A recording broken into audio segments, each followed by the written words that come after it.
ప్రేమామయుడును కృపామయుడును తన జనులైన వారిని నిత్య నిబంధనలో నడిపించే దేవుని నామలో మీ అందరికీ వందనాలు, శుభాలు.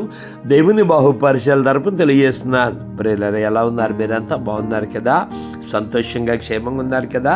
ఆగస్టు నెల 10వ తారీఖు సోమవారం దినమున ప్రభు మనల్ని ప్రేమించి మనకు అనుగ్రహిస్తున్న అనుదిన ఆహారము పరిశుద్ధ గ్రంథములో నుండి కీర్తన గ్రంథము 111వ కీర్తన 5వ వచనం. తన యందు భయభక్తులు గల వారికి ఆయన ఆహారం ఇచ్చి ఉన్నాడు, ఆయన నిత్యము తన నిబంధన జ్ఞాపకము చేసుకును. Psalm chapter 111 verses 5. He hath given meat unto them that fear him. He will ever be mindful of his covenant. Amen. భక్తుడైన దావీదు దేవుని యందు భయభక్తులు ఉంచిన దాన్ని బట్టి కలిగే గొప్ప ప్రయోజనం గురించి చెప్తున్నాడు. ఏమని?